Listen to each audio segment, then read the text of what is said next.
Egmont. After question period today, the House will be dealing with written questions and motions for returns. And under these sections, there are certain rules and regulations which are mandated by parliamentary tradition, whether it be at Westminster or Ottawa or here in Edmonton. Therefore, there are certain rules for the asking of questions and requests for information, and not all information can be necessarily supplied from a legal point of view.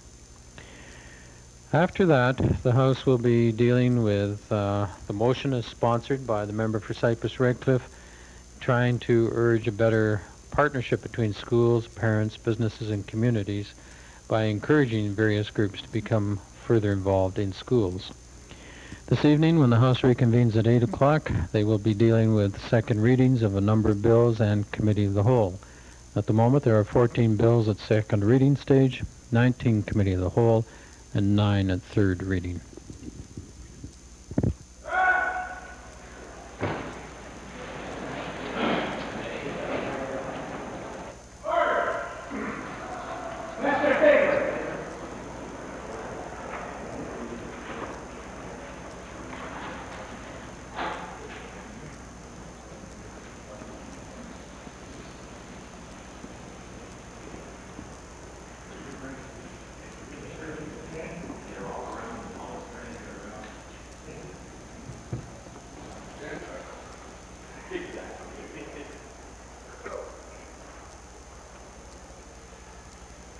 Let us pray. As Canadians and as Albertans, we give thanks for the precious gifts of freedom and peace which we enjoy. As members of this Legislative Assembly, we rededicate ourselves to the valued traditions of parliamentary democracy as a means of serving both our province and our country. Amen.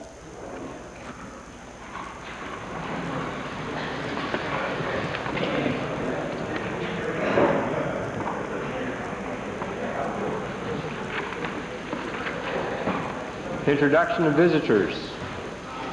Presenting petitions. To file with the Legislative Assembly some 12,858 individuals who signed a petition protesting the cutbacks and benefits for the seniors and urging the withdrawal of these cutbacks.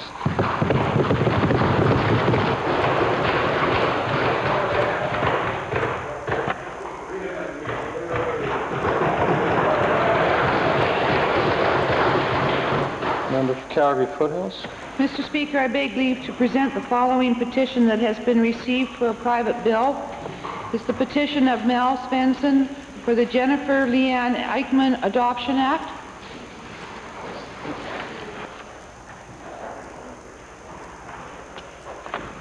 Reading and receiving petitions. For Edmonton Jasper. Petition from the Calgary High School students tabled yesterday be read.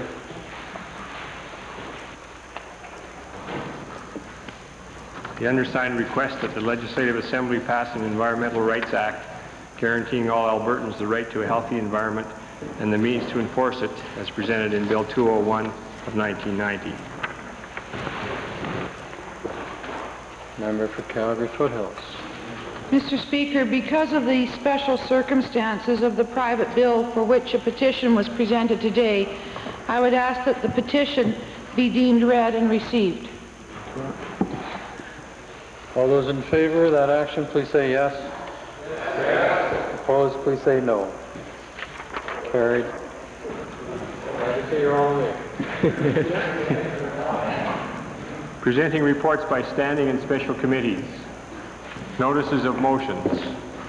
And member for Edmonton Glengarry. Mr. Speaker, following question period and pursuant to Standing Order 40, I intend to ask the unanimous consent of the Assembly to pass the following motion: that the Legislative Assembly do formally recognize the week of June the 3rd, 1991 as Seniors Week in Alberta, and to have the Legislature further recognize the unfailing contribution made by Alberta seniors in every facet to our society. Thank you.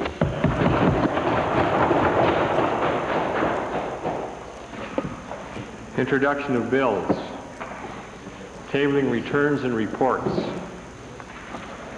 Minister of Culture, Multiculturalism. Mr. Speaker, I'd like to file a copy of a letter from R.V. Bennett, the president and chairman of McClellan Stewart Publishing, to Premier Don Getty that confirms the retention of Edmonton operational headquarters for the Canadian and Junior Encyclopedias.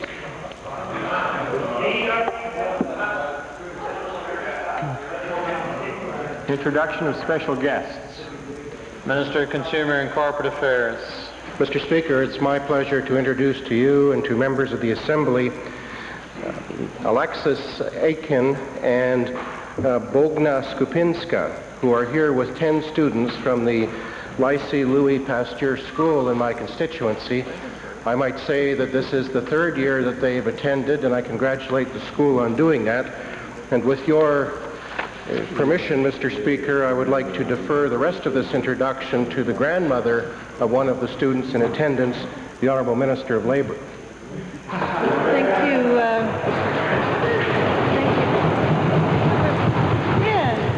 Thank you, Mr. Speaker, and thank you, Honourable Member. I would very much like to take this special occasion to welcome my granddaughter, Amanda Patterson, to the House. She is a student of Lycée Louis Pasteur. Amanda and her classmates are seated in the members' gallery, and I would ask them to stand and receive the traditional warm welcome of this assembly.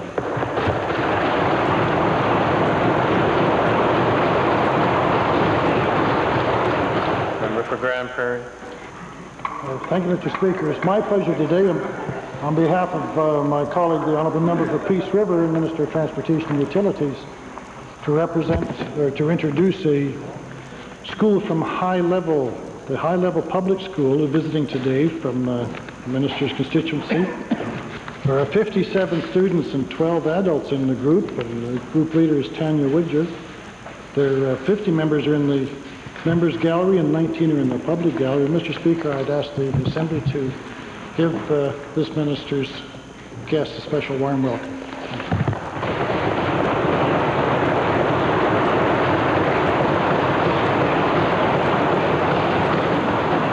Edmonton Kingsway, followed by the Minister of Health.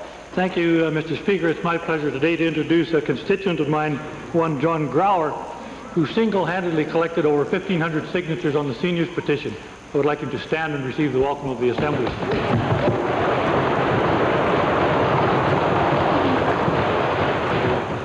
Minister of Health. Mr. Speaker, I'm delighted to introduce 24 students from the Laurier Heights School in the constituency of Edmonton-Glenora. They are accompanied by their teacher, Mrs. Woodrow, and I'd ask them to rise and be recognized and welcomed by this Assembly.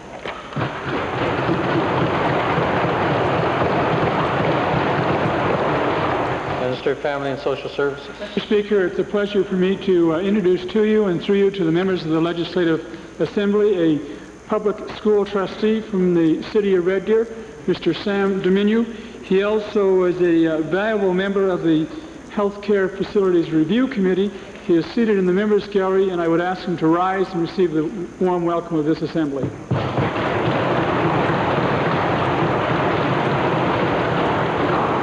Minister of Culture and Multiculturalism. Thank you, Mr. Speaker. I'd like to introduce a resident of Edmonton Park Allen who has traveled all this distance to the legislature today, Mary Ann Morton. And with her is her sister, who has traveled even further. Erla Mason is visiting here from Los Angeles. I'd like the Assembly to give them both a warm welcome.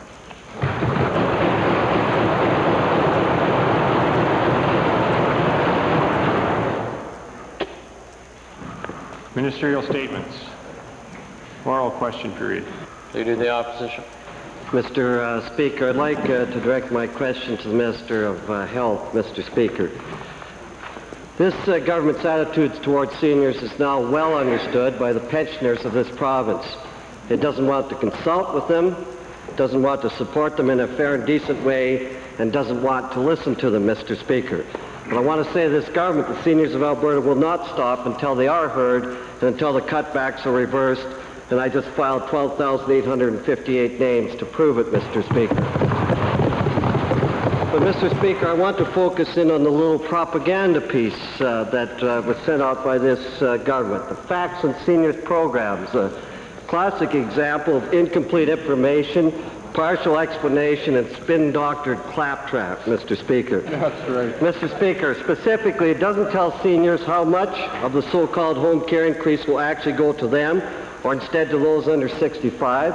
It doesn't tell them at least 20% more will come out of their pockets for extended health benefits, and it doesn't tell them that age to daily living cutbacks will mean no coverage for essential items such as canes, Mr. Speaker. My question to the minister is simply this. Will the ministers tell seniors how she justifies this insulting attempt to hoodwink them instead of explaining exactly what her cutbacks will mean to them in their lives in a very concrete and direct way? Mr. Speaker, there's a very direct communication going to all seniors on the Aids to Daily Living program to explain the program benefits to them. The small brochure that the honourable member is referring to is one that is a general description of the programs. The book follows, and the Associate Minister may well wish to supplement my remarks. With respect to the Aids to Daily Living program, this is a program that isn't just of benefit to seniors, but is of benefit to all Albertans who have extraordinary medical supply needs beyond those that are available through the institutional side. In other words, it supports community living. One of the realities we faced, one of the discussions we had extensively in this legislature, was the fact that the former program, which the opposition would like to return to, did not contemplate the funding of power wheelchairs, of updated technological benefits for diabetics, home ventilation therapy. We had a good deal of discussion in this House. We talked extensively about the consultation on the Aids to Daily Living program. We had the Premier's Commission on the Disabled go out and consult with Albertans.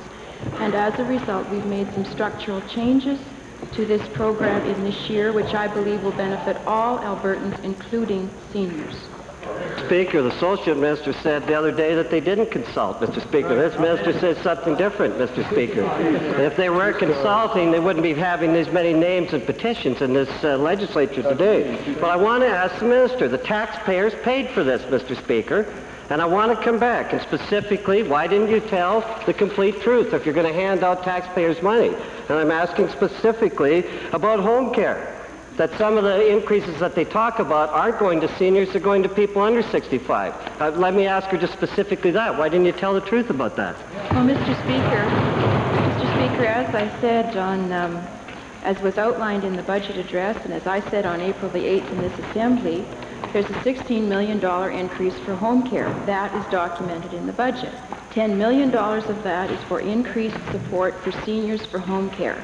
$6 million of that is for the extension of home care to the under 65. The Leader of the Opposition would like to argue against the latter. Be my guest. In our view, it's important, but certainly one of the primary recommendations of the Premier's Council on the Status of the Disabled, that we extend our home care services to citizens under age 65. At the same time, we've enhanced the support for seniors. It is not a reduction, as he is alleging.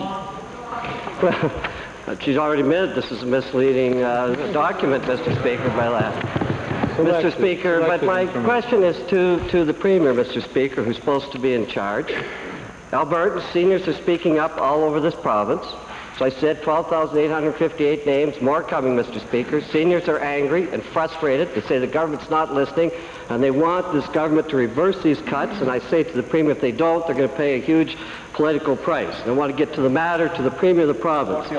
Let's get right to the matter and get this government to tell seniors exactly what its position is now. Will the Premier tell seniors right now whether these cutbacks will be reversed or not?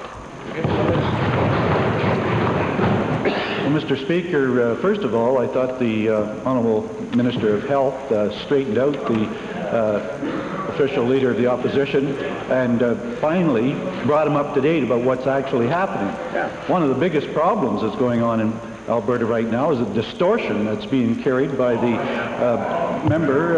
Leader of the NDP party, with a disgraceful distortion of information. And he's been supported by the same distortion by the Liberal Party. Terrible.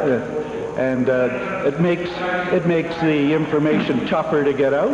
But I must say that we are responding to seniors' concerns, and we're making sure that the information is out to them.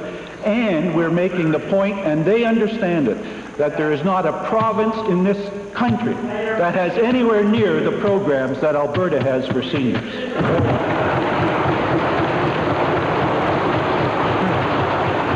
Second main question, Leader of the Opposition. Now, Mr. Speaker, distortions, it's this government that's distorted, Mr. Speaker. Mr. Speaker, I'd like to go to the provincial treasurer, Mr. Speaker, and move from who this government expects to pay more, like the seniors of the province, to it thinks shouldn't have to pay at all, Mr. Speaker. Federally, we have documentation recently about how unfair the taxation system is federally, but it's worse in this province, Mr. Speaker. Going through tax information, we find that the last 3 years, 20 Alberta-based corporations declaring total pre-tax profits of $1.25 billion paid virtually no tax whatsoever. Mr. Speaker, in fact, 7 companies paid less than 2.5%, and the rest didn't have to pay a red cent. What a deal. And this is not even an exhaustive list, Mr. Speaker, to the treasurer. Given that each and every one of these companies made at least $3.5 million in profits, how does the provincial treasurer justify letting them off the hook while his budget slashes funding for such things as canes, eyeglasses, and medicine to the seniors of this province? Mr. Speaker, I've heard confusing positions before, but that has to be one of the better ones. I might say, Mr. Speaker, if it was in Ontario, then it would be a red cent. However, here in Alberta, what we do have is one of the most equitable overall tax positions of any government in Canada. And on the corporate side, let me remind members that just yesterday, I introduced a new corporate tax legislation amendment which increases the large corporation tax by 0.5%. Reminding Albertans that we're very fortunate in this province, that we have one of the most comprehensive, fair tax regimes of any province in Canada. It attracts a significant amount of investment, and unlike other provinces, we're here to encourage that kind of investment because it is the investment dollar that generates jobs and new economic activity. Now, what I have to say, Mr. Speaker, is this, that with respect to those companies who don't pay tax, there is a reason for that, Mr. Speaker, and that is, of course, because they've had tax losses in previous years. Albertans know fair well that we've had to suffer through that period, 1986-87, when corporations lost a significant amount of money, and tax rules, not just here in Alberta, but across Canada, provide that corporations can carry that tax loss forward and offset it against their income. Now we can see a very healthy growth in tax revenues, and in fact it'll come close to $900 million this current budget year, one of the largest increases in taxes by any government generated from the corporate side. Mr. Speaker, the reason they don't pay taxes, they're friends of Mulroney and they're friends of the treasurer, Mr. Speaker. Mr. Speaker, they know, the Albertans know that this government and their buddy, Brian Mulroney, have hammered low and middle income earners with billions of dollars of tax increases who are letting their huge corporate friends laugh all the way to the bank, and that's the reality, no matter what he puts in it. Now, my question is, that's bad enough, but these companies that I'm talking about, the 20, did not pay any real taxes, but they actually received from the taxpayers $12 million in tax credits, Mr. Speaker.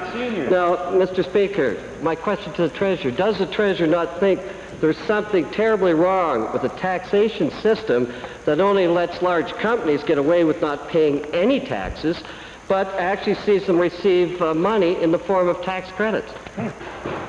Mr. Speaker, the concept of corporate taxation on large corporations in particular is that the marginal tax rate is around 50%. 50%, Mr. Speaker, a very high rate.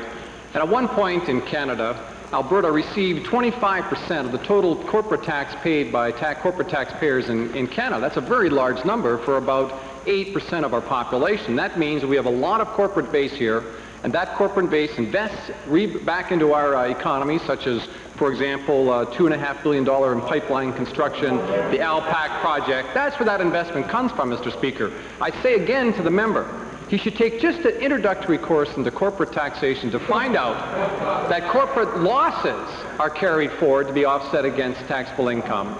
And in fact, you can carry the corporate losses back, Mr. Speaker. Now, that's essentially what happens. Those people who are familiar with the way in which we attract investment know that you have to have corporations generating economic activity. Otherwise, those people who cry jobs, jobs, jobs are crying in the dark. We're really sincere about generating jobs and economic growth. You've heard my colleague, the Minister of Economic Development, talk about the successes and the economic growth.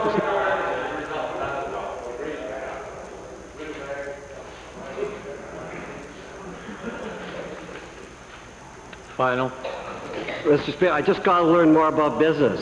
I want to be able to hand out all the money to the corporations, Mr. Speaker. Loan guarantees. We all got to learn more, just like this government, Mr. Speaker. Corporate welfare. We all got to learn more about, Mr. Speaker. But I want to just ask one thing that I've asked with the Treasurer before, Mr. Speaker, about a minimum corporate income tax. Even his buddy, the Republicans in the United States, saw the need for this, Mr. Speaker. And I'm suggesting we brought in a 20% tax, which is 1% below the Americans, Mr. Speaker. This would have returned $250 million to the Treasury, Mr. Speaker. My question to the Treasurer is simply this. Will the Treasurer tell us whether he will stop this ludicrous, no matter how he justifies it, but ludicrous corporate welfare for large and profitable corporations by bringing in a corporate income tax, and if not, why not? Mr. Speaker, it strikes me that in looking at our record of fairness, it is clear that this government has been one of the fairest, even-handed, in terms of balancing the cost of government among the participants. This recent legislation, the budget in particular, introduced increases in the corporate tax rates for large corporations, contrary to what happened in Ontario, where the NDP party there increased it for the small business sector, Mr. Speaker. Talk about equity. That isn't equity at all, Mr. Speaker. Moreover, in this province, we have not redistributed wealth in favor of large corporations or those in the higher incomes. In fact, we have made sure that our tax system protects those at the low income, and that's why. In the case of personal income taxes specifically, Mr. Speaker, in the general tax arguments, we have allowed more than 500,000 Albertans to be removed from personal income tax or exempted from income tax. And that's why, Mr. Speaker, we have complemented that with no sales tax in this province. We have gone out of our way to protect the middle-income earner in this province, the low-income earner in this province, and that's our mandate and that's our commitment, Mr. Speaker.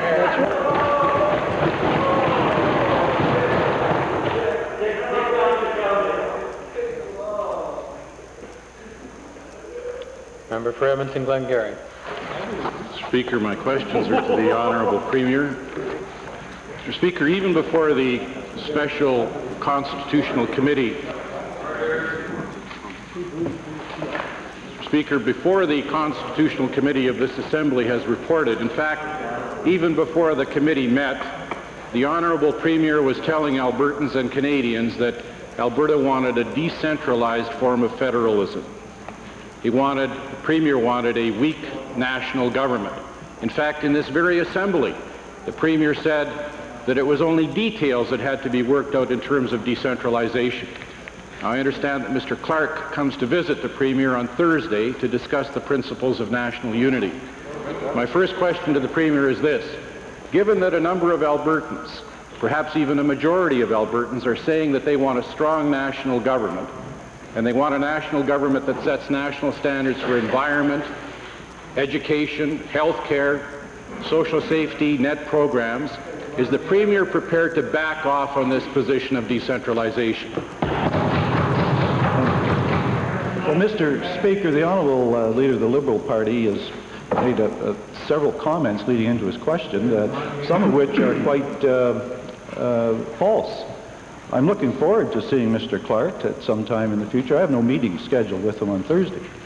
As well, Mr. Speaker, I want the Honourable Leader of the Liberal Party to know this. I am never prepared to back off and allow a federal government to again rape and pillage the province of Alberta because they're dominated by central Canada, and do it to win votes in Ontario for that.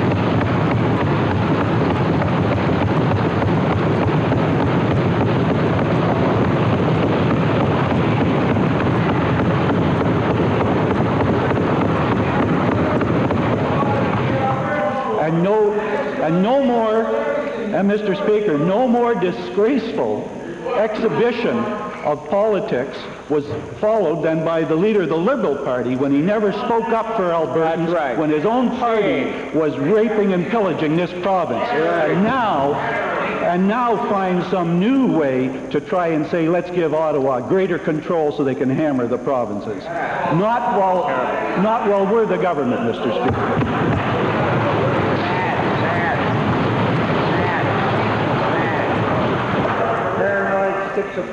Page 2.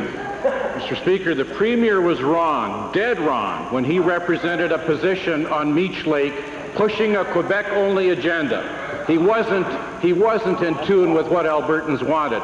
And I fear that he's out of step on this issue as well. My question to the Premier is this. I'd like to know, and considering decentralization, what exactly is the message that you're going to give Mr. Clark when he does come calling and talks about principles of Canadian unity?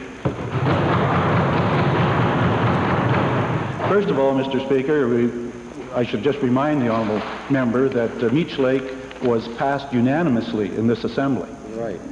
Now, I know there's a selective forgetfulness on the part of old Slippery Larry at times, but let's be clear that it was passed unanimously by this Assembly. It was passed by all three federal parties, and it was also supported by 10 premiers.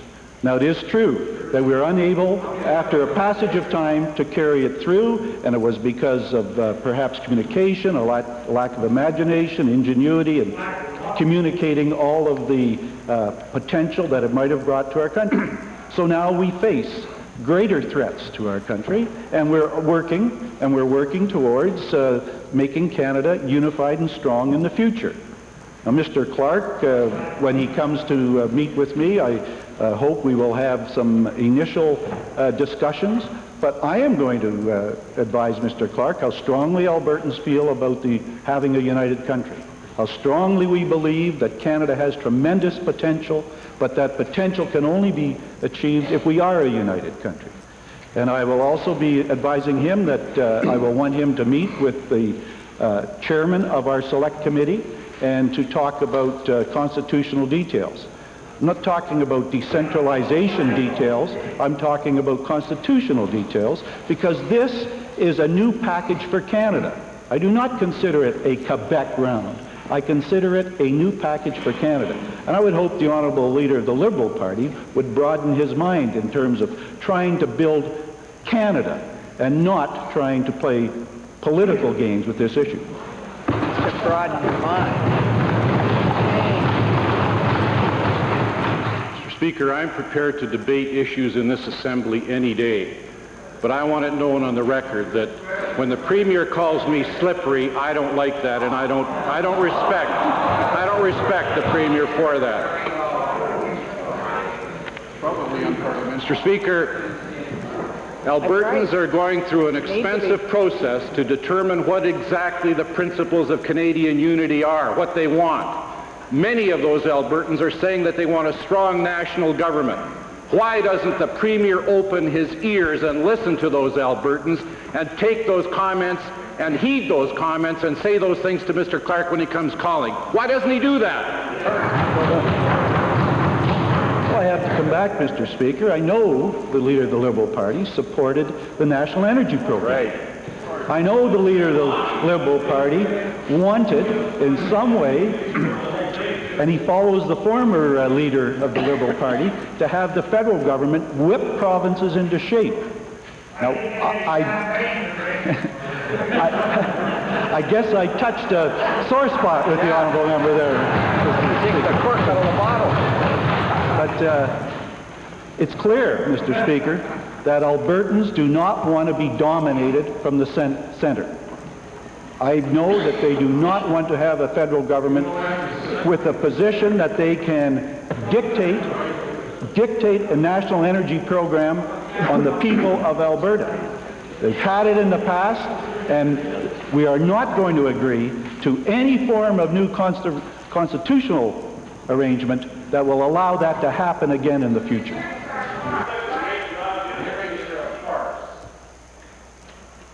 Perhaps the Honourable Premier would like to withdraw the previous adjective and find another one. The adjective with regard to the member for Edmonton Glengarry, I think it was slippery. Mr. Speaker, it's been clear in my mind from watching the honourable member that he often appears slippery. Now, if you're saying, Mr. Speaker, that's not parliamentary, then we're adding to the body of information in our Beauchesne, and I would take it back, but I'm sure the honourable member will have to stop acting that way. Clover Bar.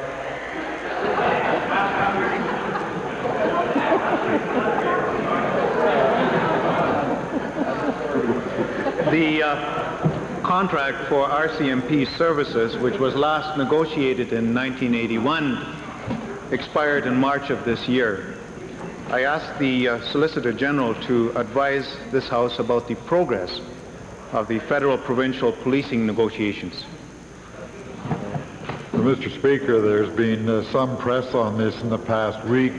I was made aware about 10 days ago by a personal call from the new Solicitor General, the Honourable Mr. Lewis from Ottawa, that it was his intention to proceed to Cabinet, to the federal Cabinet, to see if he could put a new look on the negotiations. He must have been immensely successful because he has come back to all of the Solicitors General of Canada, as well as the Ministers of Justice of the territories, and indicated a willingness and request that we enter into a one-year extension on the 1981 agreement.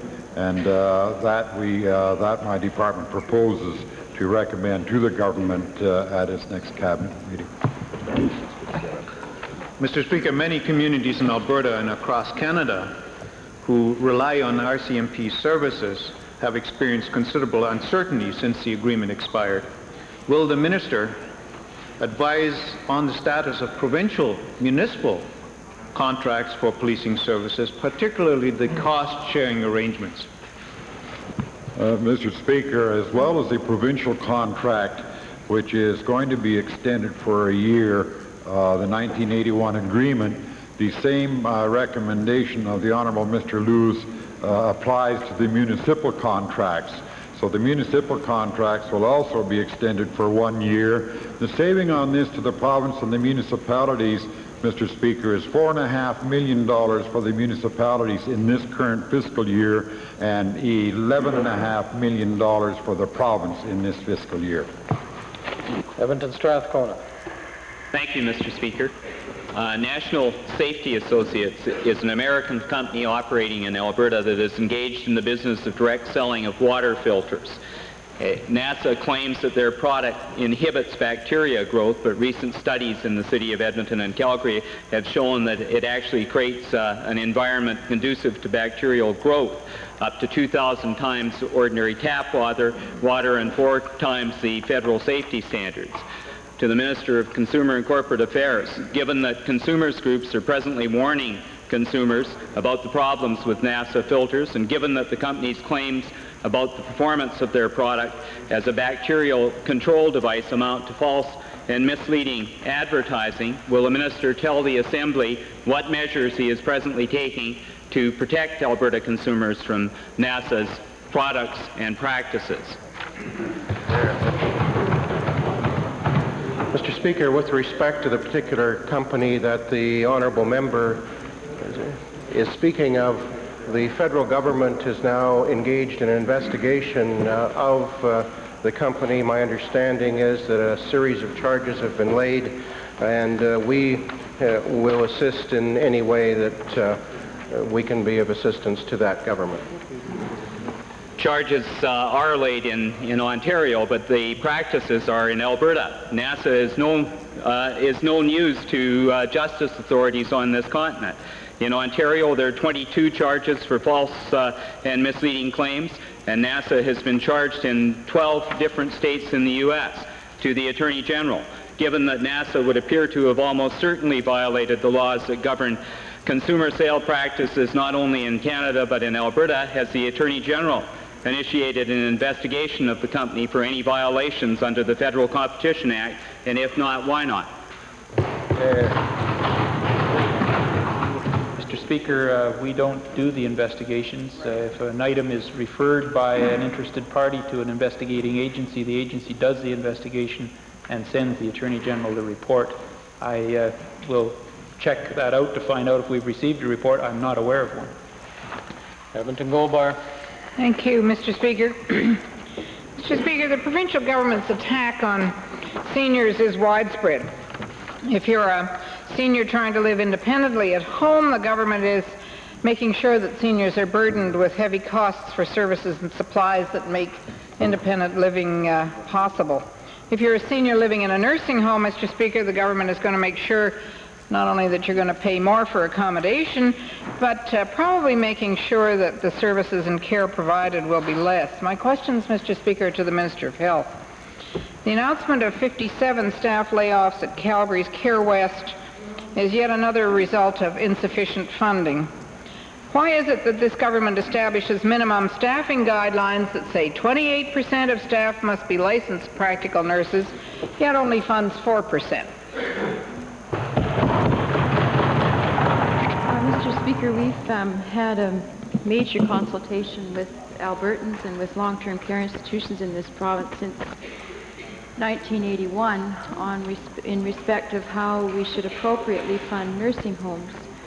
We have made major adjustments in long-term care over that in the past decade, including building into nursing home care a major disincentive to institutionalize clients or patients who could be effectively accommodated in the community. The level of funding for nursing care balanced with the appropriate level of resources is at 22% level for RNs and 28% target level for LPNs, although that target has not been met in this year. Within the context of Calgary, in that overall Alberta context, I think it's important to point out that of the 21 long-term care institutions in Calgary, there will be a net increase as we start to equalize those who have had higher funding versus lower funding for the level of care provided in the past years, a net increase of $1.5 million for Calgary nursing homes and an additional funding of 110,000 nursing hours in that city. Mr. Speaker, that's all well and good, but we're talking about people who are in a nursing home here and now today. How on earth, Mr. Speaker, does the minister expect these long-term care facilities to follow these kinds of guidelines when the funding level is so low they can't possibly meet the requirements? Just where does the minister think the extra money is going to come from?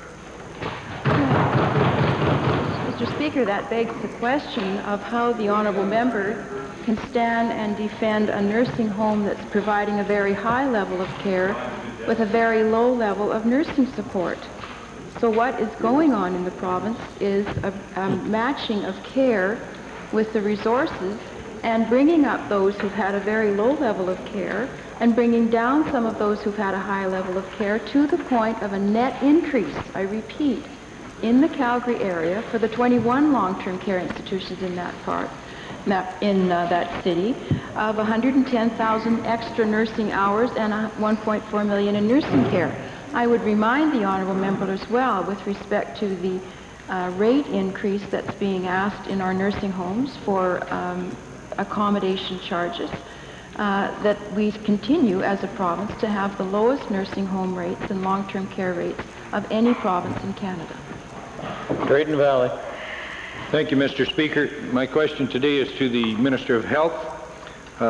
Because of the long distances required for some people in the MD of Brazeau to travel or to telephone to access the services of the Leduc Strathcona Health Unit, and because of their close proximity to West Central Health Unit, can the Minister advise if a decision on any boundary change for the MD of Brazeau has been made at this time? Mr. Speaker, we've virtually finalized the decision with respect to the people at the west end of the county of Leduc who are served in their own view and through consultation with the many municipalities in their area with the Commerce Centre of Drayton Valley rather than that of Leduc or Thorsby. While I haven't signed the order which would effect the change, certainly that's the way that we intend to proceed. Can the minister advise if there will be an appropriate transfer of funds along with any transfer of territory to carry out this service? Mr. Speaker, as I indicated in the House previously in this session, there is no increase in the number of people being served in this transfer, and therefore it seems appropriate to proceed with a movement of some of those funds from the existing health unit over to the West Central Health Unit as a transfer of funding to go along with the people who are transferred by boundary adjustment. Calgary Mountain View. Thank you, Mr. Speaker. Albertans no longer believe a premier that promises them a balanced budget while they see a provincial treasurer that delivers them an extra $2 billion in debt, which is what this provincial treasurer did yesterday, Mr. Speaker. Frankly, they've lost trust in the premier's promises, and they've lost confidence in a government that seems unwilling or unable to tell them the truth about the province's finances. Now, the provincial treasurer said he needs this $2 billion increase in his debt ceiling to solve a short-term cash flow problem. But he's not asking for a temporary increase, he's asking for a permanent increase in that debt ceiling. Mr. Speaker, to the provincial treasurer, will he admit that the real reason for his request for $2 billion in extra debt is because resource revenues, crown sale leases, and other revenues are not going to meet his projections, and that he will not be able to come in with a balanced budget this year?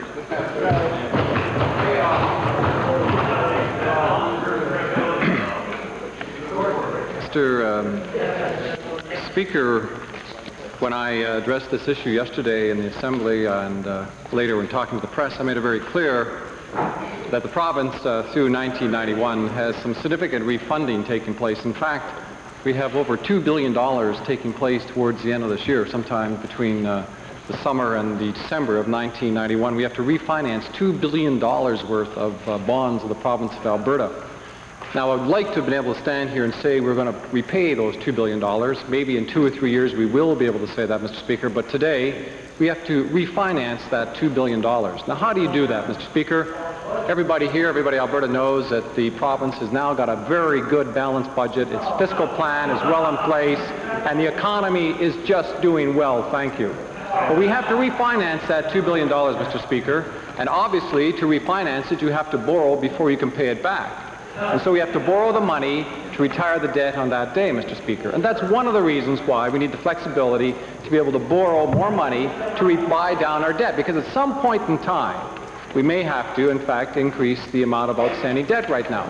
Now, secondly, Mr. Speaker, the people of Alberta understand that like a family, your cash flow comes in at different times through the year. Sometimes you get it depending on your sales efforts or your commission efforts, and sometimes your costs increase. I know at Christmas, the costs of my family go up extensively, Mr. Speaker. Nothing is unlike that. It's like the same thing in government, Mr. Speaker. We have intra-month problems. Sometimes the province of Alberta gets more money, and sometimes it has more expenditures. So, Mr. Speaker, on an intra-year basis, without increasing the overall debt of the province, we would have to, in fact, have more flexibility in terms of managing our debt position. And it's as simple as that. We have a balanced budget. We're sticking to the plan, Mr. Speaker, and the member knows he doesn't like to hear the good news, but it's here. A balanced budget. No other province can match it, Mr. Speaker, and it's happening for the people of Alberta because of the fiscal plan and the good efforts of this government. Well, it's obvious, Mr. Speaker, that the snow we get in Alberta doesn't only come in December, it comes in June in the Alberta legislature. Right. The biggest single refinancing of debt coming due this year, Mr. Speaker, is $700 million later this month. But the Financial Administration Act, public account, already gives a provincial treasurer authority to run up an overdraft of $500 million. So just taking him at his word, he's got a short-term $200 million problem when he's asking the legislature for a $2 billion solution. Given that the pattern and the track record of the provincial treasurer, Mr. Speaker, is that every year he asks for an increase in the debt ceiling, and every year he runs up an equivalent deficit, will the provincial treasurer now confirm that his balanced budget speech is simply a discredited piece of political propaganda, and that Alberta faces a $2 billion deficit this year? Mr. Speaker, that's absolutely wrong. The people of Alberta know it's a balanced budget, and that, in fact, is what's happening in the province of Alberta. Now, yesterday, just to get the perspective of the member from Mountain View and the NDP party, Mr. Speaker, yesterday the member from Mountain View said he found that it was unfortunate he had to be in Alberta. That's what he said, Mr. Speaker.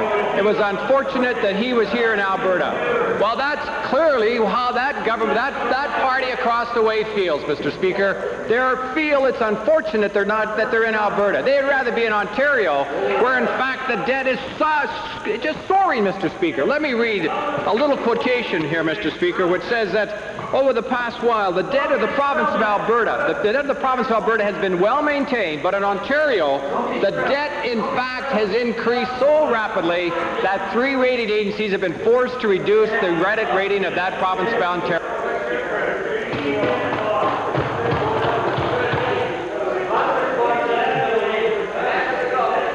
No, you have, just wait.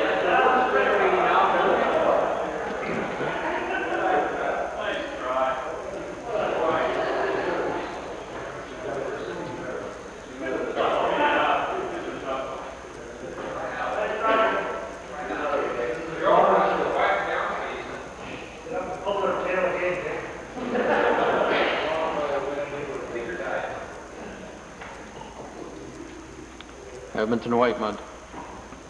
Mr. Speaker, on several occasions I have raised a question of the haphazard fashion in which this government is going about decentralization.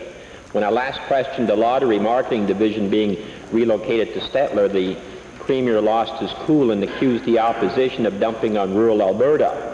At the same time, the Minister of Agriculture stated he intends to move some of his staff this August and the rest next August, yet his employees have not been informed of any specific plans, and we are already into June and time is running out. To the Minister, can the Minister inform us as to his latest decentralization plans, including the impact on employees? As I stated before in the Assembly, Mr. Speaker, as soon as the plans are finalized, the first people to know about it will be the staff of Alberta Agriculture. Mr. Speaker, I point out that time is running out, and I would hope the government is aware of the Saskatchewan study pointing out the high cost of decentralization in that province. My next question to the Premier: will the Premier put on hold any more plans for decentralization until both an overall master plan and cost analysis are tabled in this Assembly? Hear, hear.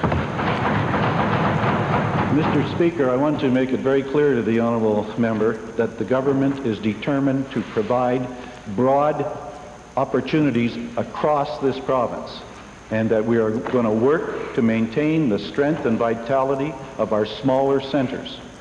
We know that the cities can take care of themselves. They grow and they grow, and they have strong industrial development and economic development initiatives. We are going to make sure, Mr. Speaker, that the growth in this province is broadly distributed so there are opportunities all across Alberta.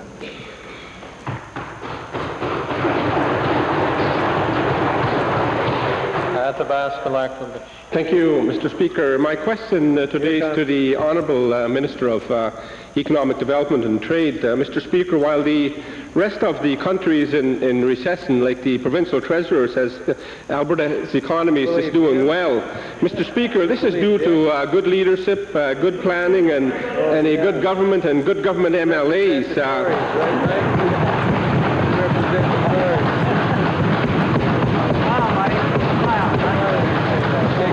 Mr. Speaker, even with the misleading statements by the official opposition here indicating that we are wasting taxpayers' dollars in creating projects like Alberta Pacific, we are creating thousands of jobs for Albertans, Mr. Speaker. Not like the Ontario government, Mr. Speaker, NDP government scaring off jobs and investors. Mr. Speaker, my question to the Honourable Minister is: will the Minister give a status report on the ALPAC project? The project has now been operating only 20 days, and I would like to see a report here to the Assembly.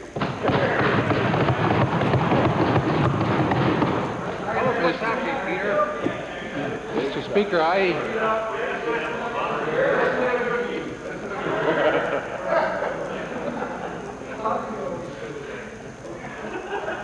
Mr. Speaker,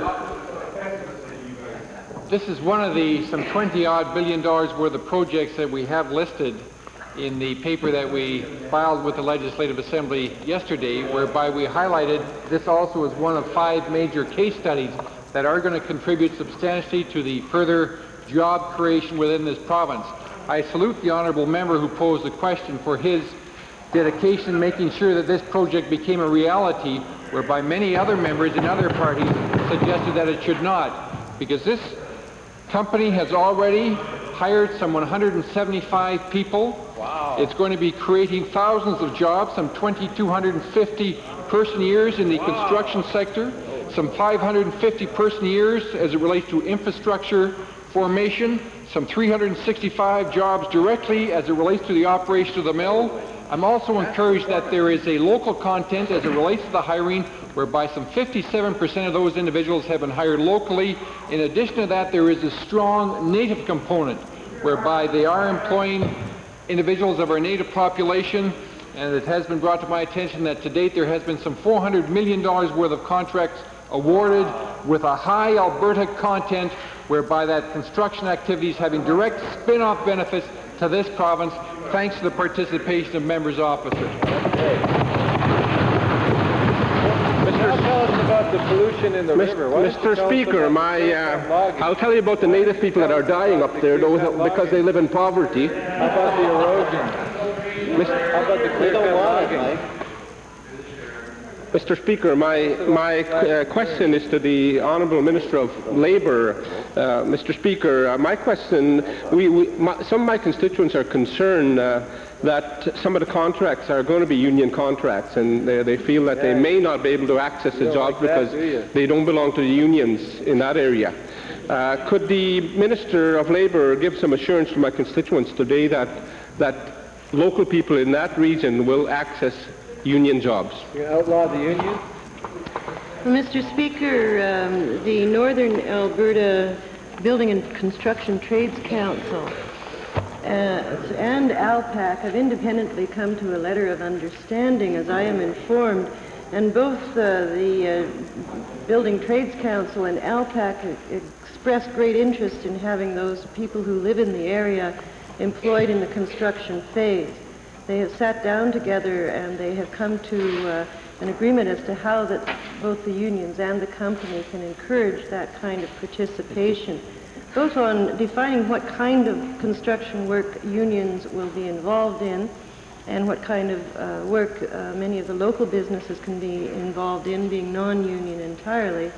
And in addition to that, the union have agreed to work very closely with those who are living in the area, both to recruit them and to make sure that they have opportunities, and also a very heavy emphasis on this apprenticeship program to ensure that as many as possible, up to 100% of the apprentices, be in fact local residents. That's good.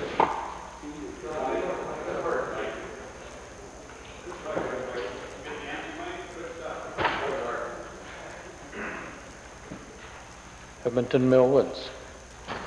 Mr. Speaker, my questions are to the Minister of Occupational Health and Safety today.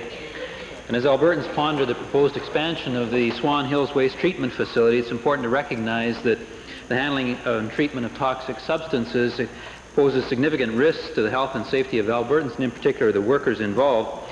The official opposition has learned that unsafe working conditions at this plant in Swan Hills has resulted in several workers having levels of PCBs in their blood in excess of 30 parts per billion, which is well above the health and welfare standard, and this has resulted in them being removed from their positions in the loading and unloading area of the plant. So I'd like to ask the Minister, what action has his department taken, if any, to ensure that the dangerous exposure of these workers to PCBs is restricted? Workers do not have to continue to have this exposure.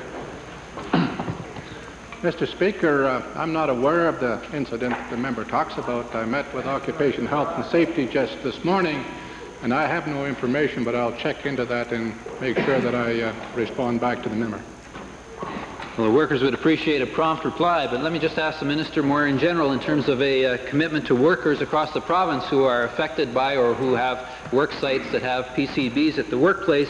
Will the Minister give some commitment to have regular monitoring of those work sites so that the workers can know that their health and safety is not compromised by these most dangerous chemicals? Mr. Speaker, within the occupation health and safety legislation, a worker must not take part in any work that is dangerous, and it's unfortunate that the honourable member has that information that he asked us in question period, and why he hasn't got it to myself sooner so we could act on it. Well, Mr. Speaker, if it's in fact true, I'll get to know about it, but I haven't heard about that as of today.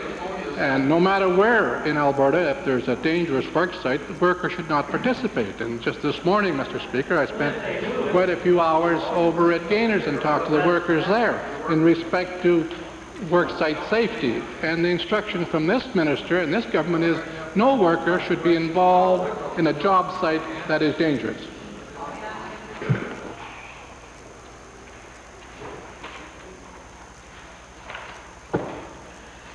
Before we proceed to Standing Order 40, might we revert to the introduction of special guests? Opposed? Carried. Thank you. St. Paul, then Calgary Forest Lawn. Mr. Speaker, it is my pleasure to introduce to you and through you to members of the Assembly 40 students from the Glen Avon School in St. Paul. They are accompanied by teacher Dave Denanko and parent Rick Perot. They are seated in the members' gallery. I would now ask them to rise and receive the traditional welcome of this assembly.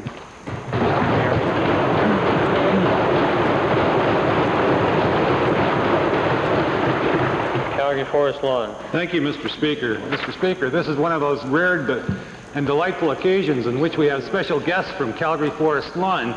It's my pleasure to introduce to you, sir, and through you to members of the Assembly, 90 students from Calgary's Ernest Morrow Junior High School. They're accompanied today by their teachers, Mr. Calvin Davies, Mrs. Sharon Inkster, Mr. Lee Fletcher, Mrs. Marg McCallum, Mr. Barry Sharp, and Mr. Jack Mortson. I'd ask that they rise and receive the warm welcome of the Assembly.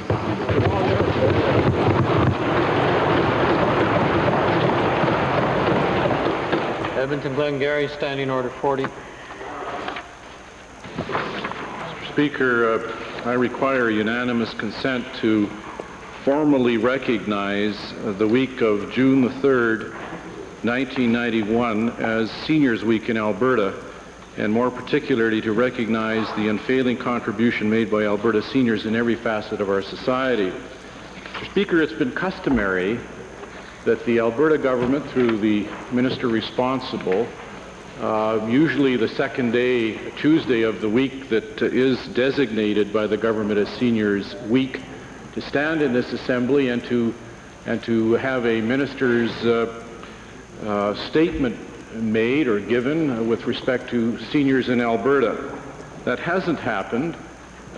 It is either an oversight on the government's part, or perhaps it is embarrassment on the government's part because of what has happened by this government taking away benefits from seniors. Mr. Speaker, I think the matter is serious. This has come to the attention of seniors. I think it can be interpreted as a slap in the face to the seniors of Alberta. And Mr. Speaker, I think that this needs to be made good. And I'm asking that the unanimous support of this assembly be given to debate this motion. Thank you.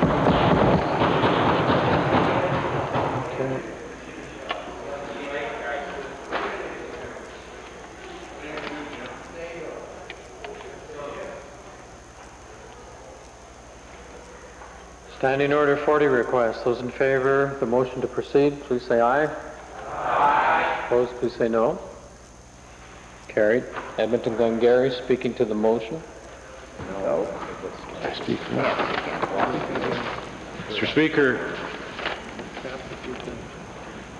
in 1986, in 1987, in 1988, in 1989, in 1990, the minister responsible for seniors stood in this House, usually the second day after the week designated for Seniors Week, and the minister indicated that it would be appropriate to acknowledge the great work that Alberta seniors had contributed to the province of Alberta. There are some 220,500 seniors in the province of Alberta. 9% of our population is now made up of people over 65 years of age.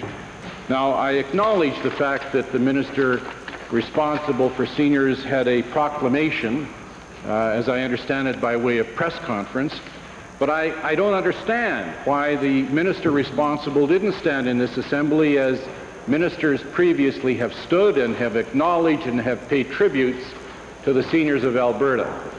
Now, we have to, I think, say on a day like this, because of the tremendous work that Alberta seniors have done in laying the foundations for our province in terms of education and health care and a social safety network program, building our economy, all of those things need to be acknowledged, and we need to say thank you to those seniors. And I think it must be a matter of public record so that people can pick up Hansard, or they can listen to the radio or watch television and say, somebody there cares about us. Somebody there is prepared to recognize the value of our contribution to Alberta. Somebody there is prepared to consider looking after us and making sure that we have dignity in our sunset years. But that hasn't happened. And I think that people of Alberta are owed an explanation. Now, I think the reason is that the minister is under pressure. He's so shell-shocked from this whole matter. He's so shell-shocked, as is the government, from taking away benefits from seniors, that they're afraid to stand up in this assembly and deal with this issue.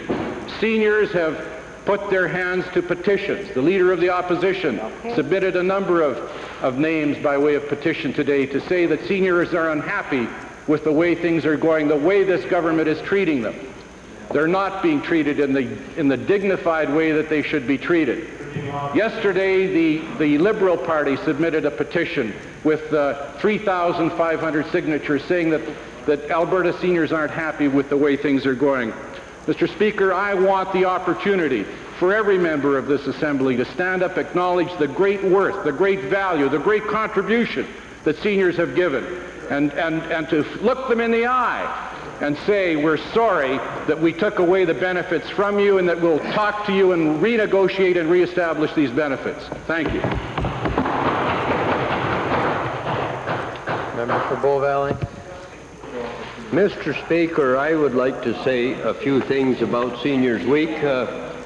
First off, the Alberta Senior Citizens Advisory Council were the people that established Senior Citizens Week some few years ago. We're the ones that, part of our mandate is to support Seniors Week and to advertise it, which we did starting in early January. And the reason that some of us weren't in the House recently was because we were out joining with seniors in celebrating Seniors Week. It is an upbeat celebration for seniors. It's not something to be degrading and critical. It's a celebration on behalf of seniors that's supposed to be upbeat.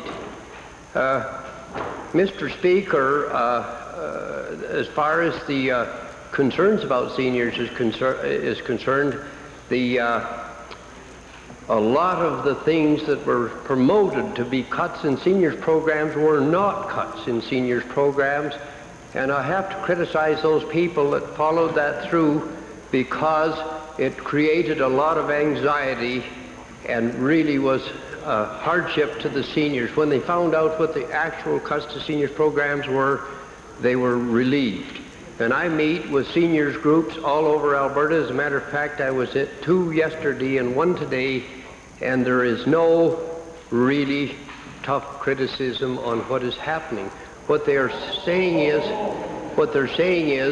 that the things that we heard that were cuts, were relieved to find out that they are not cuts. And I've heard that from seniors groups, quite a few places in Alberta that I've been just recently. So Seniors Week is very important. I particularly will be attending at least one function and maybe 2 every day this week. I believe that it's a great thing to celebrate seniors and recognize the contribution that they made to the province, and it's certainly, we want to keep it in an upbeat situation. Thank you very much, Mr. Chairman. Mr. Leader of the Opposition. Mr. Speaker, the member misses the point. Obviously, everybody'd like to be upbeat. Everybody'd like to be happy. You know, be happy. A lot of seniors aren't happy. But that's not the point of the motion. The point of the motion is traditionally that we bring a ministerial announcement. The same day yesterday, the Minister of Environment brought through about Environment Week. And all the motion says is that we recognize it here in the Assembly. Now, maybe the government doesn't like the criticism to get over on this side. That's beside the point. They're paid to take the criticism from this side of the House, whether they like it or not. Right. And to the honourable member, not everybody's upbeat and happy all the time. That's part of democracy. We say what we believe in, and those people know full well what was in the budget. I think the government's misleading themselves if they want to take this condescending attitude and say that somehow the opposition has misled all these seniors. They can't read, they don't know what's in the budget, they don't know what the cutbacks are all about. That's absolute and total nonsense. They do. I mean, the people that I was saying I was just dealing with in Lethbridge made it clear. And when they got the pamphlet, I'm telling you, they were madder when they read it. They were absolutely madder because they wondered what the waste of this money was about, because they understood what was in the budget or not. At least be honest about that. The minister has been at least somewhat honest, at least what I saw yesterday, said that they didn't consult. So the point of the motion is, if we can take the attitude, we all want to be upbeat and happy, and seniors want to feel that way too, and there's a certain amount of celebration. I agree with the member, and I congratulate him for going out to these functions, and that's part of it. But part of it is the work we do here in the legislature. We're debating a very important part of the budget, the $22 million in cuts, and there should have been a ministerial announcement. We can both have our say in the legislature. Frankly, Mr. Speaker, that's what democracy is all about. It's not just cutting ribbons and feeling upbeat and walking around getting congratulated all the time. It's accepting responsibility for our actions, whether you believe it or not. And I want to say to the government that people do not want these cutbacks. It's been loud and clear. And people do understand what's in it. They don't need these pamphlets to know what's in the budget, and that's making them angry. They think that's a condescending attitude, that somehow they're being misled. They're just kids that don't understand things. They do understand things. And the government's, this issue is not going to go away from the government, Mr. Speaker. It's not going to go away. It's going to be out there, and it's going to be there whether they change their mind or not. And I say perhaps in a year or two, or when we go to the polls, we'll find out about it, Mr. Speaker. But the point is, it should have been brought here as a ministerial announcement, as the member from Glengarry said, so that we can at least make our comments and put them on the record here at Hansard. That's the point, Mr. Speaker. Minister. Mr. Speaker, the Seniors Week, I welcome the motion, actually. Seniors Week was proclaimed. We kicked it off, as a matter of fact, in Calgary, where we had 10 or 12 various constituencies represented with the seniors. I'm not going to read all the proclamation. It was in the paper. But what I would like to do is just read the last paragraph. In Alberta, Seniors Week is declared, and I call upon all Albertans to join in the celebration of Seniors Week and to recognize the valuable contribution of seniors. And I'd like to file this 4 copies with the House, Mr. Speaker. I believe this is the 7th consecutive year that we have celebrated Seniors Week in this province, Mr. Speaker. A week of recognition that was initiated by the Alberta Seniors Advisory Council has already been mentioned. It's a wonderful chance for all of us to celebrate the important contributions that seniors make to our province. It's appropriate this year that the theme of the week is Seniors, a Strength of Alberta. Seniors play a vital role in all aspects of our community. A greater percentage of seniors are able to remain active as business people, entertainers, writers, teachers, volunteers, and dozens of other involvements. There are a fascinating variety of seniors groups across this province, Mr. Speaker, and they do everything from rebuilding airplanes, tap dancing, and business consulting. Seniors today are more fit than ever before, and you'll find them involved in almost every activity imaginable. For children, seniors are a source of good example and sound values. For middle-aged parents, seniors are a source of comfort, strength, and stability. For all generations, seniors provide important leadership and experience. Given all these contributions and more, Mr. Speaker, seniors are clearly a vital resource, and they are constantly challenging the myths of aging. In fact, surveys show that most seniors report good health, and we are all living longer and healthier. Incomes and education levels of seniors are increasing. These are all positive trends that should encourage people to view the senior years as exceptionally rewarding. This week, therefore, is an opportunity for all of us to pay tribute to seniors. There are a variety of activities planned to celebrate this week, everything from fitness walks to golf tournaments to teas, and I urge all members of the legislature and indeed all Albertans to attend as many as possible. On behalf of our Premier, the Government of Alberta, and indeed of all Albertans, I salute seniors across this province and look forward to their continuing involvement in this wonderful province of ours. Edmonton Whiteman. Edmonton Whiteman. Thank you, Mr. Speaker. It was with some amazement yesterday that I watched the Minister of Environment get up and proclaim Environment Week and recognize it, and I anticipated the possibility of another minister following and reading a ministerial statement recognizing the work of seniors, the pioneers of this province. And obviously, after the motion is put forward by the member of Edmonton Glengarry, a ministerial statement, or what could take the place of a ministerial statement, is rushed over to the minister. Unfortunately, it was not there yesterday. Unfortunately, it only came about because it was raised by a member of the opposition. I look at the order paper, Mr. Speaker, and the first bill, Bill number 1, Seniors Advisory Council for Alberta Act. And I wonder about the sincerity of the government when we present Bill number 1 being the Seniors Advisory Council for Alberta Act, and at the same time we see the same government fail to recognize the week for them. We recognize what they have done as pioneers to this particular province. We at the same time see what's happened when seniors across the province have cried out, screamed out, asking, why is the government doing what they're doing to us? And at the same time, we see a government so out of touch that they don't understand that it's happening, despite the fact that petitions are presented in this House with thousands and thousands of names. A member gets up, a government member gets up, and he says, it's happiness out there. They're not dissatisfied.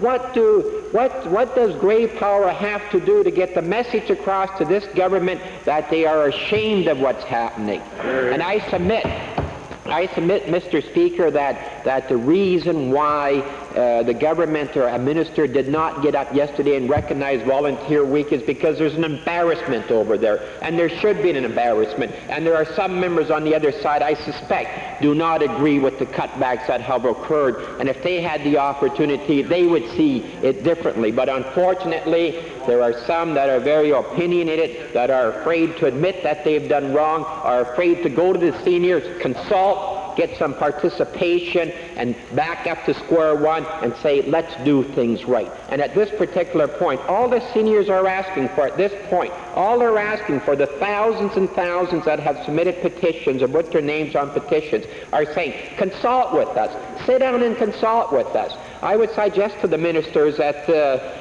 they should look at the city of Edmonton a number of years ago when there was a user fee imposed on transit fares. The way that was approached is consultation with the seniors, sitting down with them saying, what's acceptable? What do you feel is the answer? And the seniors coming back and saying, look, this is what we wouldn't object to. We want to pay a little bit here because we feel that's fair. However, we shouldn't have to pay here. That's the way it's done. And I am very, very embarrassed for that government on that side to have failed to recognize the pioneers, the seniors of this province.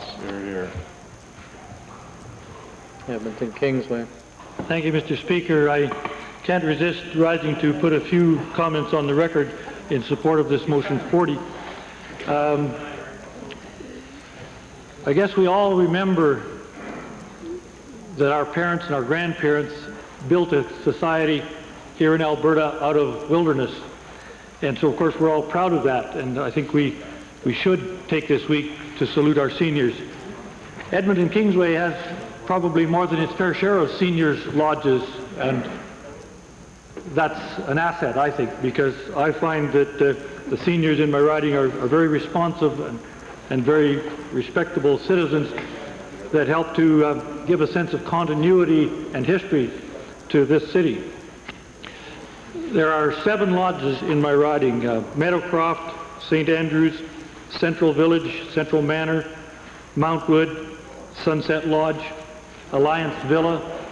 There's about 1,000 seniors in those lodges, plus there must be another couple of thousand living in their own homes in the riding.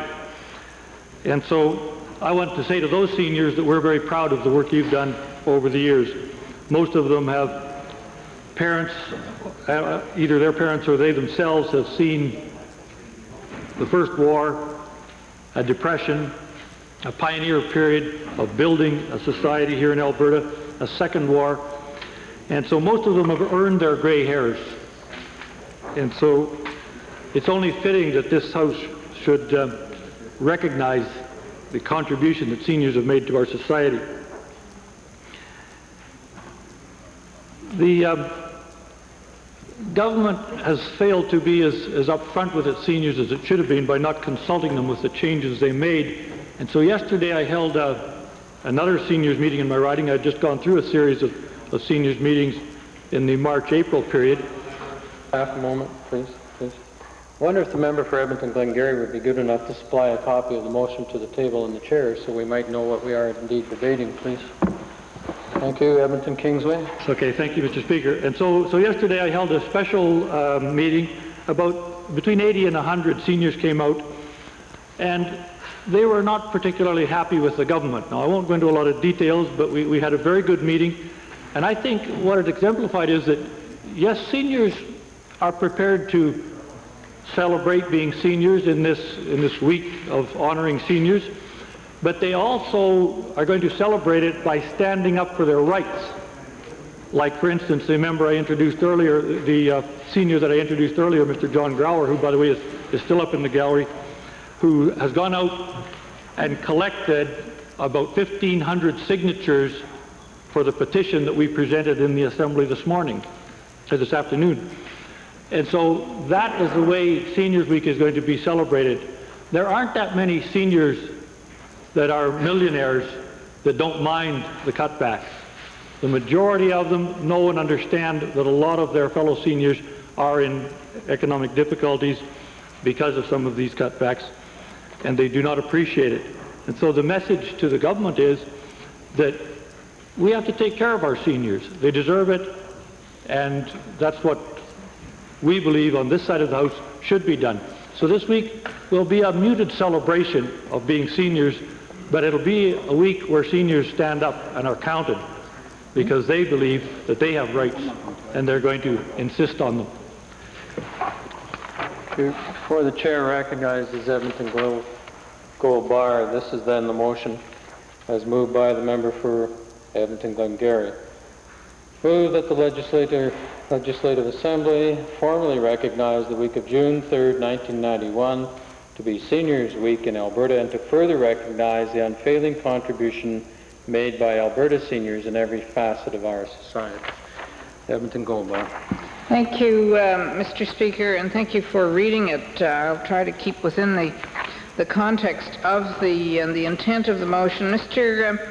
Speaker, tradition and timing are everything. And here in this House, we have a tradition of ministerial statements on significant occasions and significant events. This motion is directed to just that purpose, Mr. Speaker, because yesterday when anticipated such a statement did not occur, and it was missed. It was noticed. And timing, Mr. Speaker, of course, to a politician is the essence. Timing is what we're all concerned about all of the time, and so I suggest that there's some very good reasons why the tradition was missed yesterday. The tradition was not carried on because the timing was not correct. Mr. Speaker, the objectives of Seniors Week in our proclamation of yesterday and reading from the 1990 Hansard, I'm assuming they're the same, are to recognize and honor senior citizens, to highlight the positive contribution that seniors are making in communities, and the third one is the one I want to speak to promote the understanding of and encourage positive attitudes towards seniors. Well, Mr.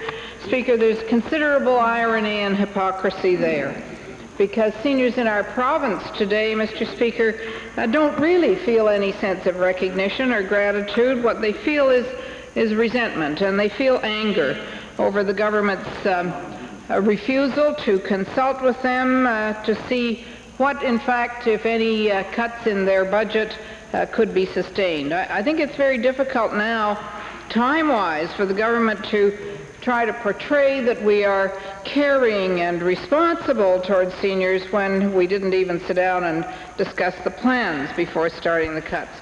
Mr. Speaker, I recognize that this was announced in Calgary.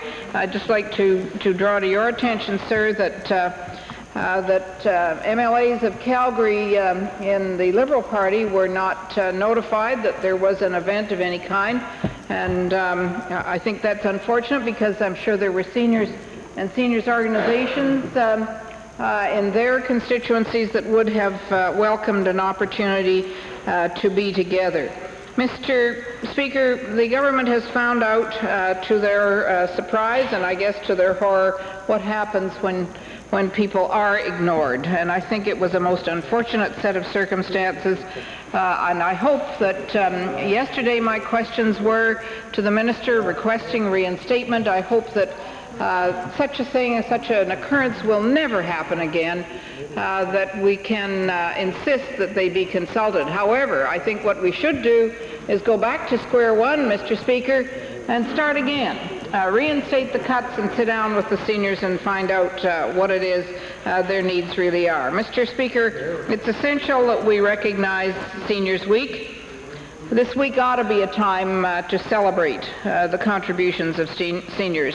I deplore the fact that because of what has happened here in this province, that seniors are, this week, of all weeks, having to spend their time and energy, instead of in celebration, they're fighting to protect services that are vital to their health and well-being. I think that's a sad statement about our government, Mr. Speaker, and I hope it will never reoccur. Hear, hear. Member Calder. Thank you, Mr. Speaker. Mr. Speaker, Seniors Week is something that certainly all of us are very proud to participate in. I think it's unfortunate, however, that Seniors Week was not recognized formally in the House here, and the Associate Minister has alluded to the fact that he was around the province and he was making announcements here and there. But the point is, Mr. Speaker, that it was never done formally in the House with all MLAs in the House to support the announcement of Seniors Week. And I think that sends out a certain message to the seniors of this province, something that I think that they're not happy with. They want the kind of recognition that they deserve, and they deserve it within this legislature. Certainly we have been out circulating petitions, as have senior groups and other organizations, because there are, throughout this province, seniors that are very concerned with the cuts that are taking place. We've had no problem with people coming and into my office, for example, my constituency office, and signing these. There's a number of people throughout the province that are very concerned. Mr. Speaker, as the member from Edmonton Kingsway has said, that many of the members of the opposition have been holding meetings throughout their riding. They're well attended. Seniors are coming out. They're expressing their views in opposition to the cuts that have taken place. Now, I had one such meeting last week, and a number of concerns were raised and brought to my attention, Mr. Speaker. Certainly seniors are concerned about the cuts because they're on a fixed income. They don't have opportunities like others have in society where we can, if we're faced with certain user fees, if you like, we can go out, perhaps get a second job to try and pay for these things. Seniors don't have those kinds of options. And they're very concerned about how they're going to pay for their oxygen, for example, or how they're going to pay for a special set of shoes that it takes for them to walk properly. These are real concerns that they have. Many have said to me that they're responding in various ways. Some are simply going to quit donating, for example, to the charities that they normally donate to. They've got to come up with the money some way to pay for some of these cuts implemented by this government.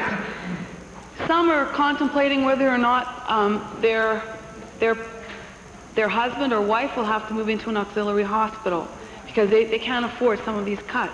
And these are real concerns that seniors have. And they know what's going on. And some have said that they don't know where they can cut, and they're very distressed over where they're going to pay for some of these cuts, and a lot of these benefits that they're receiving, Mr. Speaker, are directly related to their well-being and their health, and that's what even makes these cuts more cruel and heartless. So I would say that if the government is prepared to cut programs to seniors, that they certainly should be prepared to stand up in this legislature and be prepared to take some criticism in here. Certainly we've been trying to during question period, but I think that the fact that they didn't announce formally in the House Seniors Week is something that we should all be concerned about. So I'm pleased that we've had this motion brought to the House today, and I'm certainly pleased that people are in support. Thank you.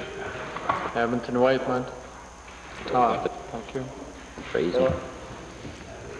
Thank you, Mr. Speaker. Mr. Speaker, I would like to say that recent initiatives by this government with respect to policies affecting seniors have been an affront to seniors in three ways.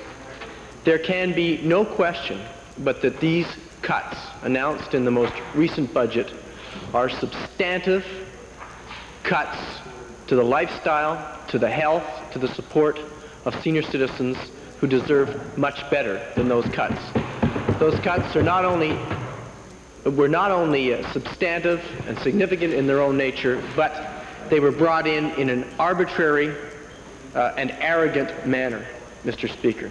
Secondly, I would like to underline that as if that in and of itself was not bad enough, the circumstances are exacerbated by virtue of the fact that this government brought those cuts in without any significant consultation with seniors and seniors groups who represent them about what services they need, how desperate they are for those given services, how the money that is allocated to senior services should be properly allocated. Mr. Speaker, it is almost incomprehensible that a government who would claim to be considerate of seniors, of their contribution to this province, could possibly implement the kinds of substantive cuts and reallocations to senior services that they have implemented without fully and openly consulting seniors on how those cuts and those reallocations might have been undertaken. It isn't, however, Mr. Speaker, enough to say that consultation alone or lack of consultation is the problem. Let there be no misunderstanding that clearly seniors are concerned about the nature, the depth, and the rigor of these cuts.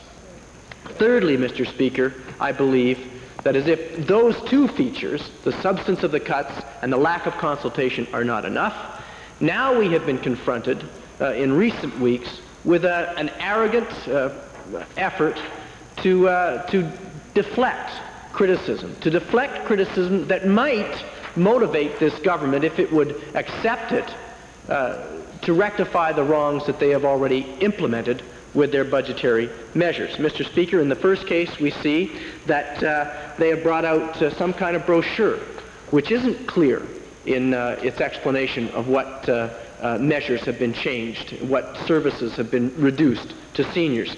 Secondly, we see the minister even today trying to take credit for an announcement of Seniors Week, an announcement of the celebration that Seniors Week might otherwise be in Calgary, failing to point out, Mr. Speaker, that his government utilized Albertans' taxpayers' money to undertake that celebration, that tea party, and yet did not ask opposition members who represent Calgary ridings to invite seniors from their ridings, just as they had asked government MLAs to invite seniors from their ridings. Mr. Speaker, 2 counts of attempting to, I don't want to use the word cover up, but to deflect criticism. And finally, Mr. Speaker, we see today where, this week, where the minister has failed to make the statement that is so traditional and so common in this legislature about events like Seniors Weeks, to make a statement,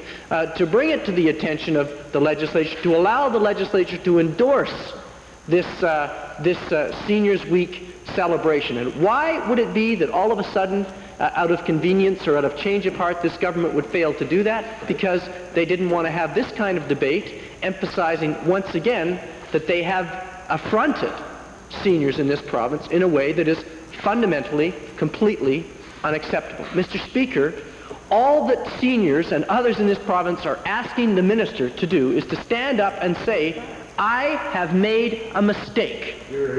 Simply to say, we as a government were wrong. We shouldn't have implemented substantive cuts in the way that we did them. In the manner, in the depth that we did them. We should have consulted seniors before we ever undertook to reallocate or cut services to seniors in the way that we did it, and we should never, ever have tried